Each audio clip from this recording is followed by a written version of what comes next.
सबसे पहला वर्ड जो आज का आता है बेटा वन। अच्छा, ये वन वर्ड सब्स्टिट्यूशन होता क्या है?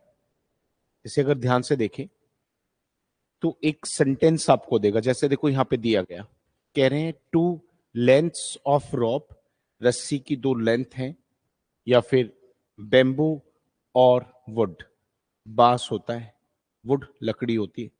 अब दो लकड़ी की वहां पे ऐसे लेंथ है विथ रंग्स, रंग्स होते हैं बीच में, वो आपने देखा सीढ़ियों में लगे होते हैं, यूज्ड फॉर क्लाइंबिंग अप, जिसको हम चढ़ने के लिए, या फिर डाउन उतरने के लिए। किस पे? वॉल्स पे, साइड्स पे, शिप्स पे, कहीं भी करते हैं। तो उसे हम क्या बुलाते हैं? अब देखो एक्सप्लेनेशन देगा कि ऐसे सीधा पूछे बच्चे से, बताओ सीढ़ी क्या होती है, तो हो सकता है बच्चा इंग्लिश में बता भी दे, पर ऐसी एक्सप्लेनेशन देके कहेगा कि भाई रस्सी की दो लेंथ है, बैम्बू की दो लेंथ है, या लकड़ी की दो लेंथ है, उसमें बीच में रंग्स बंधे हुए हैं, बताओ उसे इंग्लिश में क्या बुलाते हैं? तो हिंदी में उसे बुलाते हैं हम सीढ़ी, और इंग्लिश में उसे बुलाते हैं लेडर। वो लेडर होता है बेटा। तो हमारे घरों में जो सीढ़ियां खड़ी होती हैं सर, वो लेडर है। सीढ़ी को हमने क्या बुलाया बेटा? लेडर। समझ में आया बेटा? जन्नत, एवरीबडी, नितिन, डन ना बेटा? उसे हम लेडर बुलाते हैं। तो सीढ़ी को इंग्लिश में बुलाएंगे बेटा लेडर। पहला वर्ड समझ में आया बेटा? ठीक, थैंक यू। लिख चुके हैं आप लोग बेटा? क्या लिखना है आपको? बस लेडर लिख लो। अनु बेटा, ये किताब में से आप जैसे लेडर शब्द लिख लिया, ये सबसे मेन है, और किताब में तो सारी चीज एक्सप्लेनेशन में मिल ही जाएगी आपको। आगे की तरफ आते बेटा, यहां पर आप हमेशा याद रखना बेटा, ये जो लेक्सी वर्ड होता है ना, लेक्सी, जब भी कभी ये लेक्सी वर्ड दिखाई दे बच्चों, तो इस वर्ड का प्रयोग हम अक्सर किसके लिए करते हैं बेटा जी? डिक्शनरीज के लिए बेटा। देखो होता क्या, बड़े ध्यान से देखो, एक ऐसा व्यक्ति जो डिक्शनरीज को लिखता है बेटा, या उसमें एडिट करता है, कंपाइल करता है। एडिट करने का मतलब क्या है? अब देखेंगे तो हर साल नए शब्द जुड़ जाते हैं। हर साल डिक्शनरी में देखोगे तो बहुत सारे नए शब्द आ जाते हैं। तो नए शब्द डालता कौन है? कौन है वो व्यक्ति जो ऐसा करता है? उस व्यक्ति को बोलते हैं लेक्सिकोग्राफर। ग्राफर जो होता है वो हमेशा करने वाला होता है, जैसे कोरियोग्राफर जो डांस को सिखाता है, और लेक्सिको जो होता है वो वर्ड्स के लेके, डिक्शनरीज को लेके आता है बेटा। तो जहां भी ये कोग्राफर वर्ड तो आपको बहुत सारे वर्ड में मिलेगा। ये कोग्राफर होता है करने वाला, पर जो डिक्शनरीज में चेंजेस करता है, डिक्शनरी बनाता है, उसके लिए हम लेक्सी वर्ड अलग से लगा देते हैं। तो वर्ड बन जाएगा लेक्सिकोग्राफर, डिक्शनरी में चेंजेस करने वाला, या फिर डिक्शनरीज को लिखने वाला, कंपाइल करने वाला। एवरीबडी, ऑनलाइन ऑफलाइन, वर्ड समझ में आया बेटा? क्लियर है बेटा सबको? Thank you. मैं अगले वर्ड की तरफ चल रहा हूं, आप सब बच्चे ध्यान से देखना बेटा। यहां पे देखो, ये लिगामेंट्स आते हैं बेटा। आपको ये लिगामेंट्स वर्ड समझना पड़ेगा, ये क्या है। अभी देखो, ये कोहनी है मेरी, ये उधर नहीं भाग रही, ये यहाँ पे ज्वाइंट्स है ना, इसे पकड़ के बैठी है। देखो, हमारे जितने भी ज्वाइंट्स होते हैं वहां पर आप देखोगे ना, तो बहुत हल्के हल्के रेशों के ना गुच्छे होते हैं, और वो क्या करते हैं, वो हमारे जोड़ों को इधर उधर भागने नहीं देते, उनको ऐसे जकड़ के बैठे हैं, है ना सोनी? वो उनको बिल्कुल ऐसे मूव नहीं होने दे रहे बेटा। वहीं से वर्ड निकला बेटा। क्या निकला है? एक ऐसा स्ट्रोंग बैंड ऑफ टिश्यूज, उसका बहुत टिश्यूज का एक बैंड, इन द बॉडी, जो बॉडी में होता है, दैट क्या करता है? कनेक्ट्स बॉन्ड्स, हड्डियों को जोड़ता है, एंड सपोर्ट ऑर्गन्स, उनको ऑर्गन्स को सपोर्ट करता है, and keeps them in position, उनकी पोजीशन में बना के रखता है। तो उसको क्या बुलाते हैं बेटा, जो इस सबको करता है, बोन्स को जोड़ता है, पोजीशन में लगता है, ये क्या होता है? तो उसे हिंदी में हम जोड़ कहते हैं, और इंग्लिश में उनको लिगामेंट्स कहते हैं। स्पोर्ट्स में देखोगे तो एक इंजरी सबसे कॉमन है लिगामेंट की, तो कहते हैं यार लिगामेंट टीयर हो गया, यानी कि लिगामेंट टूट गया।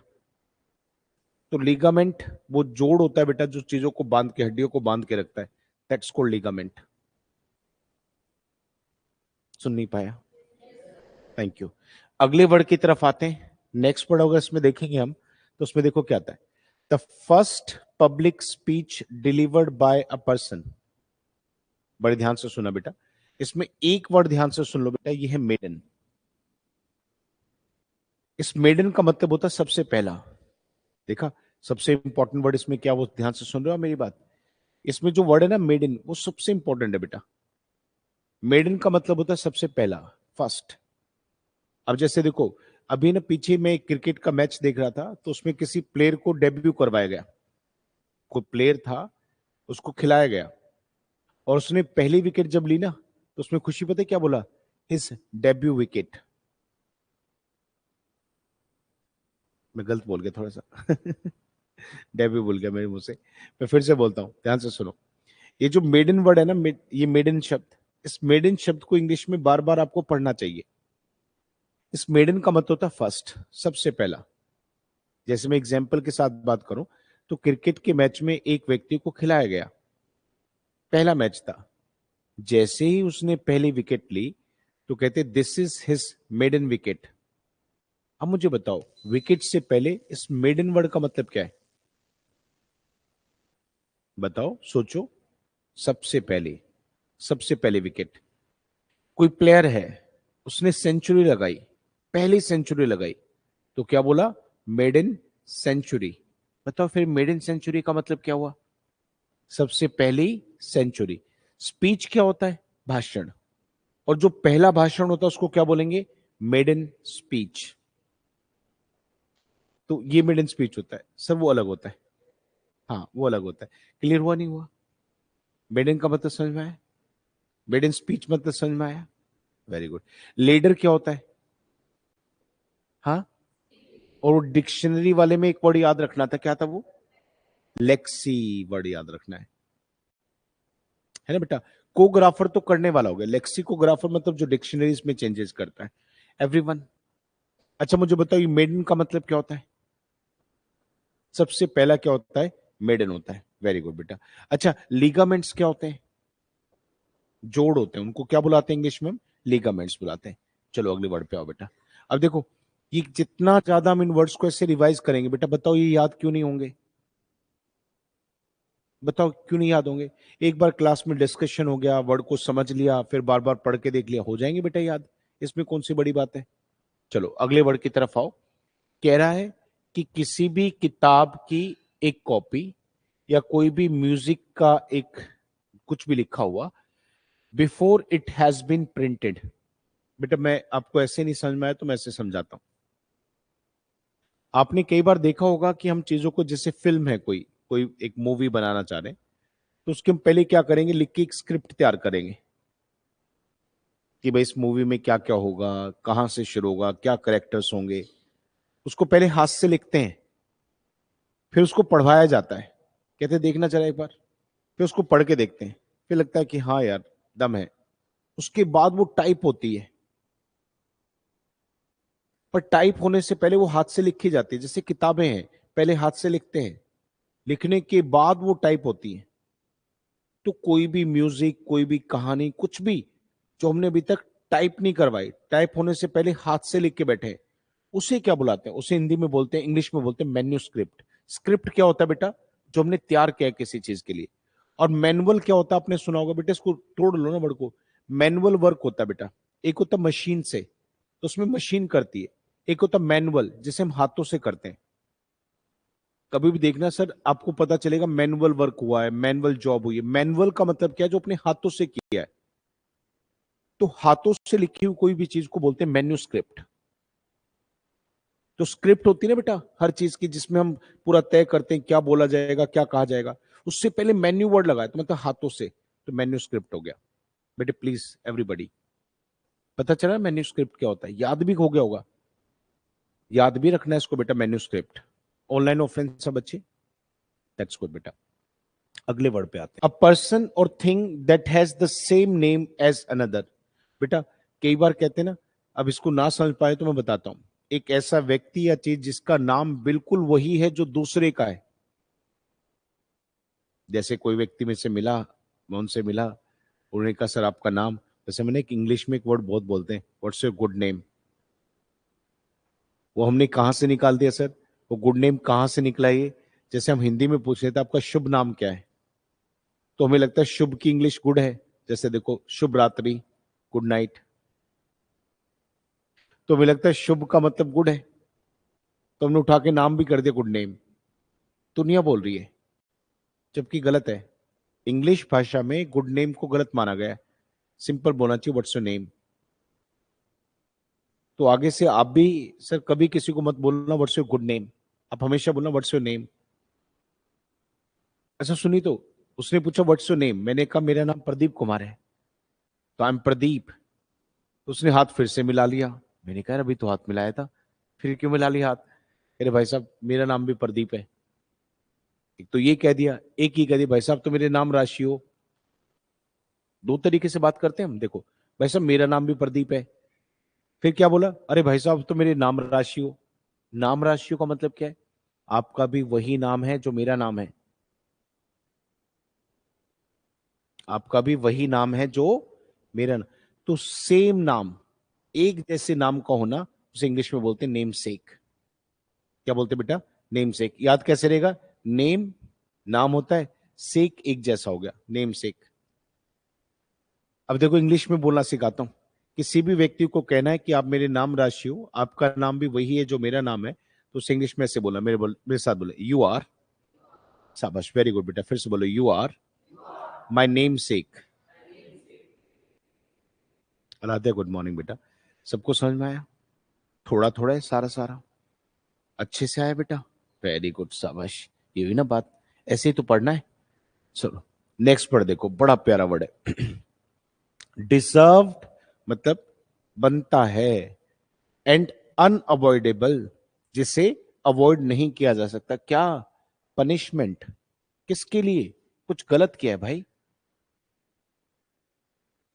कितनी बार क्या होता है कि किसी से गलती हो गई, और वो गलती ऐसी है जिसके लिए पनिशमेंट तो बनती ही है, पनिशमेंट तो देनी ही पड़ेगी।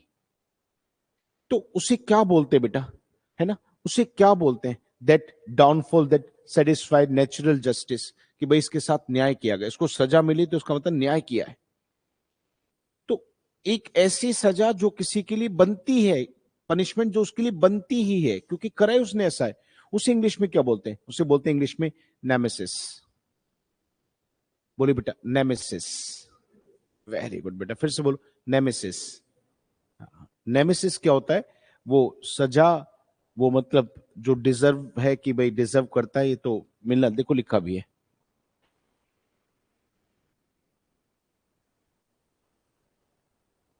बार बार सोचेंगे तो नेमेसिस वर्ड याद तो हो ही जाएगा नितिन। वेरी गुड, शाबाश। अगले वर्ड की तरफ। और मैं सुनूंगा तो आपको वैसे भी याद करना हो जाएगा, तो बार बार सुनता रहूंगा तो पढ़ते ही रहोगे आप, याद तो वैसे भी होना है वो। चलो नेक्स्ट अब बेटा, अगले वर्ड को ध्यान से सुनो बेटा। नेपोटिज्म एक वर्ड आ रहा है, इसे हम कहते हैं भाई भतीजावाद। अब इसे इंग्लिश में पूरा एक्सप्लेन करके पढ़ के देखिए। कहता है गिविंग अनड्यू। बेटा अनड्यू वर्ड का मतलब नहीं पता तो ध्यान से सुन लो। नाजायज होता है, जो बनता नहीं। कोई भी चीज अगर अनड्यू है ना तो वो बनती नहीं है, नाजायज कहते हैं उसको बेटा, अनड्यू। गिविंग अनड्यू फेवर्स, पक्ष होता है बेटा। टू वंस ऑन किथन किन, बेटा ये वर्ड बहुत बार आएगा। किथन किन होते हैं हमारे अपने सगे संबंधी। किथन किन का मतलब होता है हमारे सगे संबंधी। तो हमारे जो सगे संबंधी होते हैं उनको हम इंग्लिश में किथन किन कहते हैं। कितनी बार ऐसा होता है बेटा, हम अपने का, जो हमारे अपने हैं सगे संबंधी हैं, उनका हम नाजायज पक्ष लेते हैं। देखो कैसे, छोटा सा एग्जांपल देखो। Should I? हाँ, पॉलिटिक्स में देखिए बेटा, पॉलिटिक्स में देखिए, एक व्यक्ति है, उसका पॉलिटिक्स में एक ऊंचा कद होता है, उसका अपना बेटा है। क्या करेगा सर? उसको एक ऊंचे कद करवाने में बहुत सारे लोग उसके साथ लगे रहे, बड़ी मेहनत करी होगी, दिन रात उसके लिए खपाया होगा। बेटे ने क्या करा? कुछ भी नहीं, बस बेटा था। लास्ट में क्या होगा? उसको अपनी पोजीशन छोड़ के किसी को तो अपनी जगह लेके आना पड़ेगा। वो क्या करता है लास्ट में? अपने उस इंपॉर्टेंट व्यक्ति जिसने जी जान उसके लिए लगाया उसको अपनी जगह खड़ा करता है, या फिर अपने बेटे को? तुम कह सकते हैं ना, पॉलिटिक्स में क्या चलता है, भाई भतीजावाद। अपने का पक्ष लेते हैं, अपने के ही फेवर में जाते हैं। गेम्स में देखिए बेटा, किसी कोच का कोई फेवरेट हो जाए तो टैलेंट में थोड़ा कम भी होगा चलेगा, वो उसको ऊपर रखेगा, ज्यादा ज्यादा गेम में भेजेगा, ज्यादा ज्यादा प्राथमिकताएं देगा। तो ये क्या है? अपना फेवरेट, ये मेरा फेवरेट है भाई, ये मेरा पसंदीदा व्यक्ति है, मेरा करीबी है, इसको मैं ज्यादा पक्ष लूंगा। जैसे हिंदी में भाई भतीजावाद कहते हैं और इंग्लिश में इसको कहते हैं नेपोटिज्म। क्या बोलते हैं बेटा? नेपोटिज्म। जैसे मैंने एक वर्ड बोला, मेरे साथ बोले sir, nepotism is increasingly common in politics. यानी पॉलिटिक्स में नेपोटिज्म बहुत आम है, बहुत ही कॉमन है नेपोटिज्म। इज्म होता है वाद, जहां भी इज्म आएगा ना वो वाद होता है। वाद मतलब विचार, है ना, भावनाएं। ये याद रखना बेटा, नेपोटिज्म, भाई भतीजावाद। अगले वर्ड की तरफ आते हैं बेटा। नेक्स्ट वर्ड देखेंगे तो अगला वर्ड हमारे पास आता है ऑब्चरी। बेटा ये तो बहुत कोई खास वर्ड नहीं है। आप इंग्लिश के अखबारों में देखोगे, ध्यान से पढ़ना शुरू कर दो तो वहां पे ऑब्चरी वर्ड आपके लिए बहुत कॉमन सा दिखेगा। क्या होता है? अखबारों में कई बार मरने के बाद, किसी व्यक्ति के मर जाने के बाद, तो परिवार के लोग एक संदेश निकलवाते हैं कि हमारे पूजनीय पिताजी, हमारी पूजनीय माताजी अब इतनी उम्र की, मतलब इतनी उम्र में, इस आयु में, मतलब उनका देहांत हो गया। तो उसे हम हिंदी में शोक संदेश कहते हैं। जैसे बड़े बड़े लोगों के जब पेरेंट्स या कोई भी व्यक्ति मर जाता है परिवार में, तो पूरे देश के लिए एक शोक संदेश, उसको सोशल मीडिया पे, अलग अलग प्लेटफॉर्म्स पे, टीवी पर जारी किया जाता है, जिसमें बताया जाता है, एक दुख की खबर बताई जाती है। जैसे अभी धर्मेंद्र नहीं रहे तो उनको बताया गया। तो जो शोक संदेश होता है ना बेटा, उसे इंग्लिश में हम एक वर्ड से बोलते हैं ऑब्चरी। ये ऑब्चरी क्या होता है बेटा? शोक संदेश होता है। जब हम इसमें क्या करते हैं, एक नोटिस करते हैं किसी भी व्यक्ति की डेथ का। बेटे बताओ, अच्छा वो बताओ, थोड़ा ध्यान दो, दिमाग पे जोर दो। एक ऐसी सजा जो किसी के लिए बनती है, एन से था कुछ, नेमेसिस। वेरी गुड, फिर से बोलो। वो जोड़ जो होते हैं हमारे शरीर में। वेरी गुड, क्या बोला आपने? सबसे पहली स्पीच, पहले के लिए क्या बोला हमने? अपनों का नाजायज पक्ष लेते हैं, नेपोटिज्म। फिर से बोलो बेटा।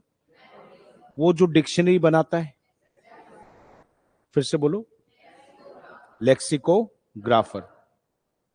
बात समझ में आ रही है ना बेटा? अगले वर्ड पे आओ। नेक्स्ट वर्ड देखो, ऑब्सोलिट। बेटा ये ऑब्सोलिट अक्सर है ना, गैजेट्स में भी यूज होता है, वस्तुओं में भी यूज होता है, विचारों में भी होता है, आइडियाज में भी होता है। और सोनिया आप सोचोगे कैसे? बेटे मैं अब एक बात कहूं सोनिया, कि अगर मैं आपको कहूं कि हमारा इंटरनेट का एक 2G का नेटवर्क है, 2G होता है ना बेटा, तो 2G का नेटवर्क आपको फोन में दे दें, आप चलाओगे?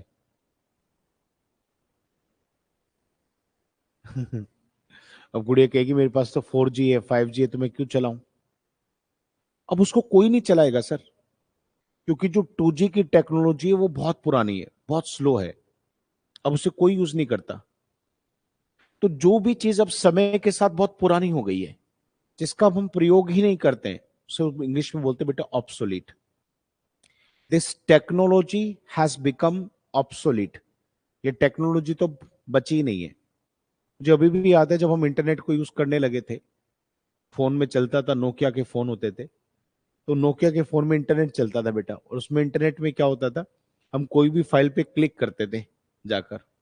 याहू चलता था पहले, गूगल से पहले, उसमें क्लिक करते थे तो नीचे एक हरे रंग की पट्टी शुरू होती थी, चलती रहती थी ऐसे, और उस पर लिखा था 20%, 30%। ये नॉर्मल फाइल नहीं होती जिसे आप क्लिक करके कुछ भी पढ़ लो, वो खुलती रहती थी, बैठे रहते थे। और हम, इतना पेशेंस होता था आदमी में कि करे यार 40% हो गई, 50% खुल गई है, बस खुलने वाली है। आज सोचो, आज आपके फोन पे आप इंटरनेट पे कर दो और बैठ जाओ, अरे यार चल तो रहा नहीं। और उस टाइम पे क्या था, उसमें आराम से पेशेंस होता है, वाह 50% खुल गई, बस एक फाइल खुलती थी, उसको इतना टाइम लगता था। कंप्यूटर पे होते थे, ऐसे क्लिक करके बैठ जाते थे। ब्रॉडबैंड भी जो होता था उसमें भी ऐसे बड़े हाल थे। यूट्यूब पे गए, कुछ देखना है, कंटेंट को ओके करा, बैठ गए, वो बीच में रुक रुक के चलता था, रुक गया, फिर वो पूरा ऐसे घूमता रहता था, घूमता रहता था, फिर वो अपलोड होता था, फिर थोड़ा चलता था, फिर आगे तक लाइन बढ़ी, उसको रोक रोक के देखते थे।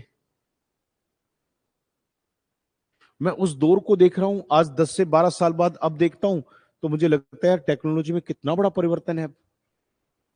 हम इतनी स्पीड से है कि टक लगा के चला लो। तो वो टेक्नोलॉजी आज है ही नहीं सर, वो बहुत पुरानी हो गई है। उसे इंग्लिश में क्या बोलते हैं हम? ऑब्सोलीट हो गया है, अप्रचलित हो गया है, नो लॉन्गर इन यूज का मतलब है अब उसका प्रयोग ही नहीं करते हम। तो 3G 2G वाले फोन तो अब क्या हो गए हैं? ऑब्सोलीट। थोड़े दिन में 4G वाले भी क्या हो जाएंगे? ऑब्सोलीट। Thank you. आगे की तरफ आइए। नेक्स्ट वर्ड हमारे पास क्या कहता है बेटा? यहां पे देखो, relating to the countries of the West. बेटा मैं बताता हूं, आपने एक वर्ड सुना हो तो वेस्टर्न बोलते हैं बेटा, वेस्टर्न। वेस्टर्न का मतलब क्या होता है? वेस्ट से जुड़ा। वेस्ट की जो चीजें हैं वेस्टर्न बोलते हैं। जैसे वेस्टर्न कल्चर, पश्चिमी सभ्यता, तो उसने वेस्टर्न बोला है। बच्चों वेस्टर्न तो कोई भी बता देता, पर वेस्टर्न को हम एक और शब्द से बोलते हैं, ऑक्सीडेंटल। अब आपसे नहीं पूछेगा वेस्टर्न का मतलब बताओ, आपसे कहेगा ऑक्सीडेंटल का मतलब बताओ। तो आपने कहना जैसे वेस्टर्न का मतलब पश्चिमी होता है, ऐसे ऑक्सीडेंटल भी पश्चिमी ही होता है। ये बात हमेशा याद रखनी है। राजा बेटे प्लीज एवरीबॉडी ये सुनो, ऑक्सीडेंटल वर्ड समझ में आया? क्या होता है? पश्चिमी। आगे आ जाओ। नेक्स्ट, अगला वर्ड हमारे पास जो आता है, ओह मुझे बताओ, आज मैंने एक वर्ड बताया था, इज्म क्या होता है? वाद विचार। वाद विचार। अच्छा मुझे बताओ, क्या ऐसा विचार आपको लोगों में, कुछ लोगों में देखने को नहीं मिलता? कैसा विचार? क्या लड़ाई झगड़े में कुछ नहीं रखा, शांति से रहना चाहिए। मैं फिर पूछता हूं, क्या ऐसा विचार आपने कुछ लोगों में नहीं देखा जिनकी सोच ये कहती है लड़ाई झगड़े में कुछ नहीं रखा, आदमी को शांत रहना चाहिए? जो लड़ाई झगड़े के बिल्कुल विरोध में रहते हैं, कभी भी उसका समर्थन नहीं करते। आप कहेंगे हाँ सर बिल्कुल हमने देखा है। तो ये जो विचार है, ये जो वाद है जो आदमियों में होता है, इस इंग्लिश में क्या होता है? एक वर्ड सुना होगा आपने, पीस। पीस होता है शांति। और एक ऐसा विचार जिसमें शांति को ही प्रमोट किया जाए, मतलब ये प्रमोट किया जाए कि भाई किसी भी तरीके का लड़ाई झगड़ा तो होना ही नहीं चाहिए, ऐसे विचार को इंग्लिश में बोलते हैं पैसिफिज्म। देखो विचार को बोला बिलीफ, एक ऐसा बिलीफ कि वॉर, युद्ध, हिंसा आर अनजस्टिफाइड, ये होनी ही नहीं चाहिए।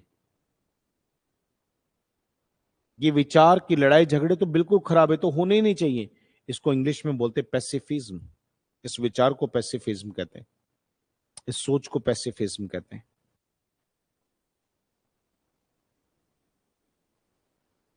सबको आया क्या समझ में? टिंकू, एवरीबडी, सागर, पक्का ना? Very good. पैसिफिज्म कहते हैं उसको। अगले वर्ड की तरफ आते हैं। नेक्स्ट वर्ड, अनु बेटे समझ में आ रहे हैं सारे वर्ड? Very good. अब देखो, एक बहुत प्यारा वोकैब का पॉइंट बता रहा हूं, जीवन भर याद रखना बेटा। वही वर्ड है पैसिफिज्म वाला, बस चेक करके देखो इस बार इसके पीछे इस्ट है, इज्म नहीं है। बेटा देखो एक बार जरा सोच के देखो मैं क्या कह रहा हूं।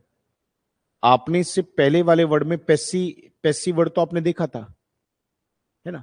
पैसिफिज्म था वो, ये पैसिफिस्ट है। और मैं यहां पर आपको एक बात याद करवा रहा हूं बेटा, प्लीज याद कर लेना। जैसे इज्म का मतलब कोई विचार होता है, ऐसे इस्ट का मतलब कोई पर्सन होता है। जब भी किसी वर्ड के लास्ट में इस्ट वर्ड आ जाए तो समझ जाना वो किसी इंसान के लिए वर्ड यूज होगा। मैं रिपीट कर रहा हूं बेटा, जब किसी भी वर्ड के लास्ट में आपको इस्ट वर्ड दिखाई दे, IST, तो समझ जाना ये शब्द किसी इंसान को दिखा रहा है। वर्ड दिखाई दे रहा है सर पैसिफिस्ट। कौन होता है पैसिफिस्ट बेटा? ये ऐसे व्यक्ति होते हैं जो बेटा शांति चाहते हैं। एक ऐसा इंसान जो शांति चाहता है, लड़ाई झगड़ा नहीं चाहता, उस व्यक्ति को इंग्लिश में बेटा हम पैसिफिस्ट कहते हैं। एक ऐसा इंसान जो शांति चाहता है, किसी भी तरीके की लड़ाई झगड़ा नहीं चाहता। याद क्या रखना बेटा, इस्ट लगा है तो वो किसी पर्सन को दिखाएगा।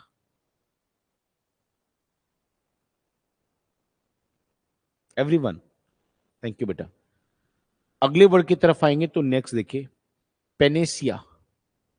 बेटा इसको याद करना तो एक बात याद कर लो, पेन का मतलब समझ लो, अकेले पेन का मतलब तो बर्तन भी होता है, अकेले पेन का मतलब तो बर्तन भी होता है। पर सुनो, ऐसे बहुत सारे वर्ड मिलेंगे जिनके नाम में, जिन वर्ड की शुरुआत में अलग से पेन लिखा होगा। अकेले पेन का मतलब बर्तन है, पर ऐसे बहुत सारे शब्द हैं जिन वर्ड के शुरू में, स्टार्टिंग में पेन वर्ड लिखा मिलेगा। अगर हम किसी भी वर्ड में पेन वर्ड जोड़ दे तो उसका मतलब क्या है? सारा। अब सुनिए, अब कभी आप देखेंगे तो बहुत सारे व्हीकल होते हैं, ट्रक, उनको पैन इंडिया का परमिट होता है, ऐसे बोलते हैं पैन इंडिया का परमिट है। पैन इंडिया का परमिट, इसका मतलब क्या है? कि ये ट्रक पूरे भारत में हर जगह जा सकता है। सब पैन का मतलब क्या है? संपूर्ण, सारा। अब मैंने क्या बोला? इस ट्रक को पैन इंडिया का परमिट है, तो पैन इंडिया का परमिट है का उसका मतलब क्या हुआ? ये पूरे भारत में कहीं भी जा सकता है। तो पैन का मतलब सारा, संपूर्ण होता है। पैन का मतलब क्या होता है? सारा या संपूर्ण। तो यहां से आप समझो ना, पेनेसिया, पेन आ गया, पेन का मतलब सब। अब सुनो, आप आयुर्वेदा में जाओगे तो आयुर्वेदा में बहुत सारी दवाइयां ऐसी हैं जिनको पेनेसिया कहा गया है। मतलब वो हर बीमारी की जड़ है, मतलब उसका विनाश करती है, हर बीमारी का इलाज है। एक ऐसी दवा, एक ऐसी मेडिसिन या एक ऐसा समाधान जिससे सारी समस्याएं खत्म हो जाएं, जिससे सारी बीमारियों का इलाज हो उसके। कोई भी ऐसा निदान बेटा जिससे या तो सारी समस्याएं खत्म हो जाए या सारी बीमारियां खत्म हो जाए, तो सभी समस्या बीमारियों का निदान जो होता है उसे इंग्लिश में हम पेनेसिया कहते हैं। बहुत सारे टीचर्स तो बेटा अपनी किताबों के नाम में लिखवा देते हैं द पेनेसिया ऑफ साइंस, यानी कि साइंस से जुड़ी सभी समस्याओं का हल ही किताब है। द पेनेसिया ऑफ मैथमेटिक्स, यानी कि मैथ्स की जितनी प्रॉब्लम है उन सबका समाधान ये किताब है। पेनेसिया बोलते हैं उसको। आज का आखिरी वर्ड आ गया बेटा, लास्ट वर्ड पढ़ेंगे आज का, क्वेस्ट। बेटा क्वेस्ट का मतलब होता है किसी भी चीज की तलाश, किसी भी चीज की खोज। जैसे क्वेस्ट फॉर पीस। कभी आप देखोगे तो बहुत सारे जो धार्मिक गुरु होते हैं, तो वो लोग उनके पास आते हैं, उनके शरण में आते हैं, तो उसमें स्वामी जग्गी वासुदेव हैं, साउथ से हैं। वो अक्सर एक वर्ड बोलते, क्वेस्ट फॉर पीस, यानी कि शांति की खोज। पीस तो मैंने आज बताया था शांति होता है, quest for piece. People have come here quest for piece, quest for piece. तो विद क्वेस्ट फॉर पीस का मतलब है आप यहां पे एक इच्छा लेके आए हैं कि हमें शांति मिलेगी। तो क्वेस्ट का मतलब किसी चीज की खोज, तलाश, जो हम चाह रहे हैं, दैट्स कॉल्ड क्वेस्ट। सारे वर्ड समझ में आए बेटा? पक्का डन? आर यू श्योर बेटे? चलो।